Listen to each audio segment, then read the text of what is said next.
Nüüd aga läheme külla Ants Järvele, Põlvamaale Kauksi külla.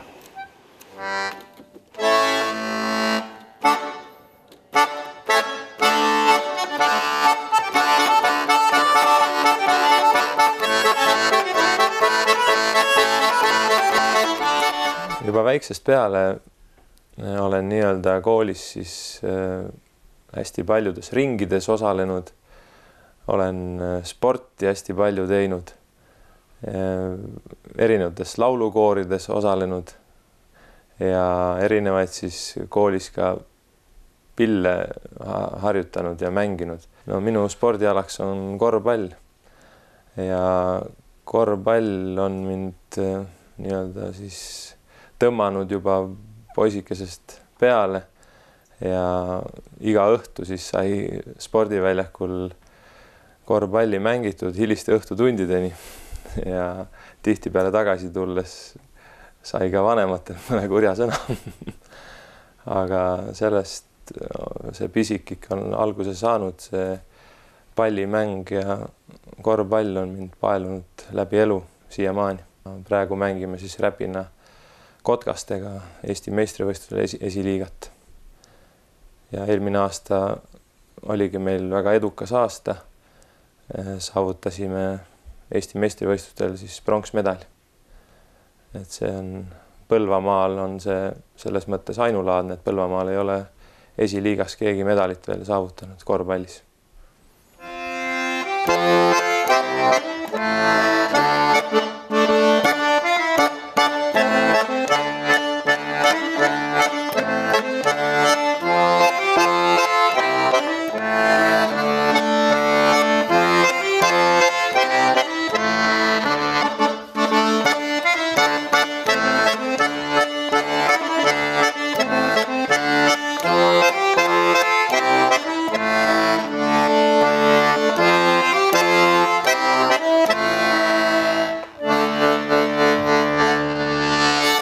No muusika, kui hakata tõesti mõtlema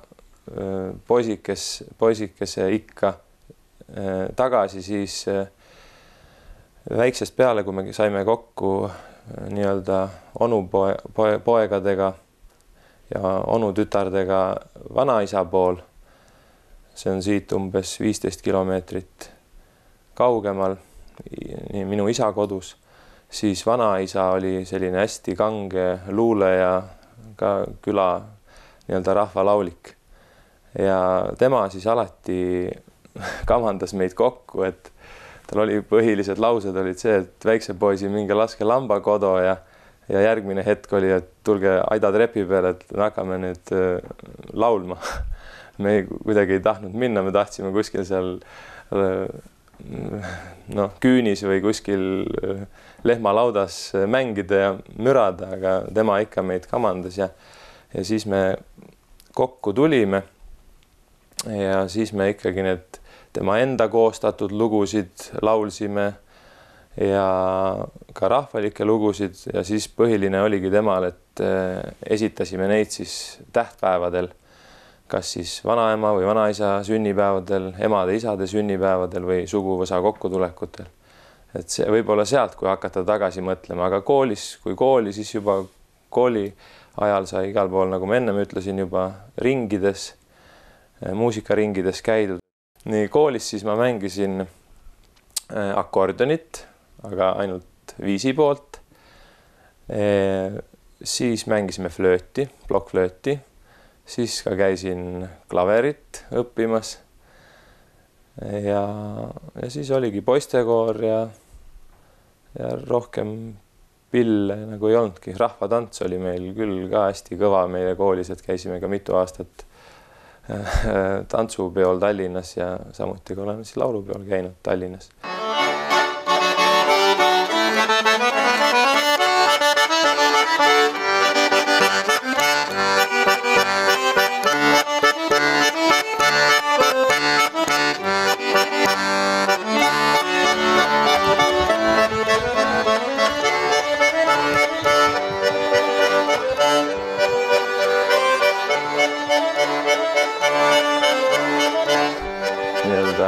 Armusin siis lõõtsa 4 aastat tagasi. No oli niimoodi, et poistega siin suveõhtul ikka mõned grillimised said tehtud nagu noortel ikka ja siis mõtlesime ühe sõbraga, et võiks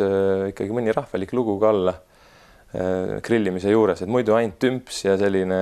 oli selline nagu noortepärane on, igavene tekno ja trance, et noh, hästi palju me tegime ise kohe pidusidki mingil ajal. Aga siis mõtlesime, et võtt oleks üks õige rahvalikud lood sinna suveõhtul hea laulda koos. Ja nii ei jäänudki palju üle kaua oodata, kui tõime endal kodust akordionid välja, et akordion mul oli kodus olemas, õe akordion ja siis tema tõi ka oma vanaisa akordioni ja siis me koos hakkasime nii-öelda õppima. Tema oli mul siis põhikoolis pinginaaber, me oleme senimaani head sõbrad ja siis hakkasimegi õppima, mina siis terve suve nii-öelda üritasin neid noote meelde tuletada ja siis akordionit õppida. Kuna mul olen õpetaja-treener, siis suvi on mul poolenisti vaba, siis ma sain hästi palju nii-öelda higistada selle akordioni saatel. Nii, see oli siis 5 aastat tagasi ja nüüd siis 1 aasta mängisingi nagu akordionit ja siis tegelikult mul oli juba lõõts või isal oli juba lõõts olemas. Aga siis mind lõõtse väga ei huvitunud, aga siis järgmine suvi, siis kuidagi hakkas see lõõtsa pisik või kuidagi tekkima ja siis ma ka uurisin hästi palju juba ja kuulasin erinevaid mängijaid ja siis hakkas kuidagi tekkima ja nii kui ma selle lõõtsa ikkagi sülle sain ja paar lugu, kui ma juba esimesed selgeks sain, siis ma enam seda akordionit väga ei tahtnudki mängida, et ainult, et oleks lõõts käes. No nagu paljud ütlevad, selles mõttes on väga õige, et see on nagu haigus on, et see lõõts on nagu, lõõtsamäng on nagu haigus oma, et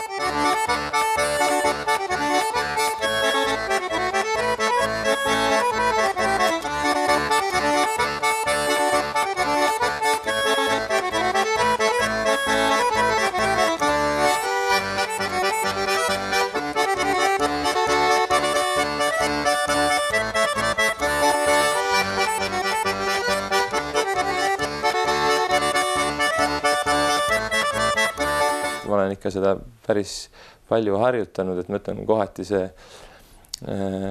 õhtutundidelgi hilistel, kui nüüd lapsed on magama ära pandud ja siis hakkab see kõva harjutamine tihtipeale ka öösel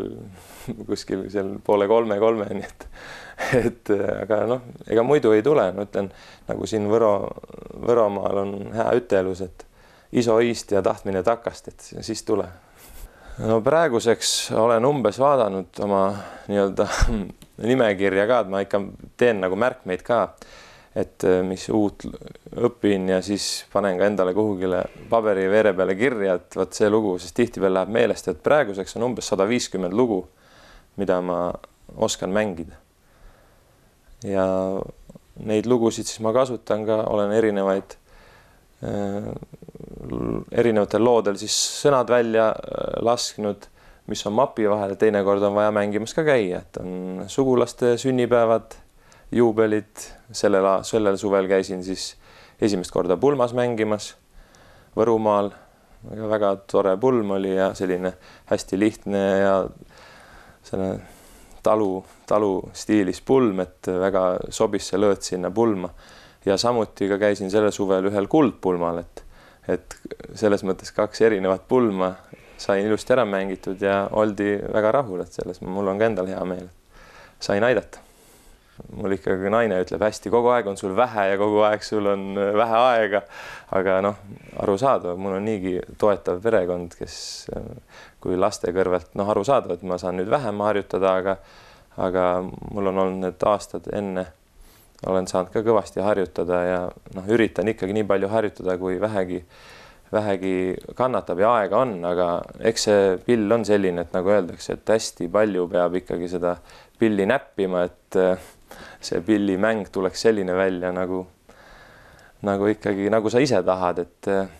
kindlasti ma püüdlen ikkagi kõrgemale, et noh, Võruski, kui esimene aasta ma läksin algajatesse, seal ma sain 2. koha, siis 2 aastat läks mul nässu, noh, ma ei teagi täpselt, mis mul seal nässu läks, igatahes noh, ise ka tundsin, et ei läinud kõige paremini ja nüüd sellel aastal siis õnneks ma ei visanud püssi põõsasse, et läksin ikka veel ja sellel aastal siis täiskasvanute klassis võitsin selle võistu mängimise Võrus.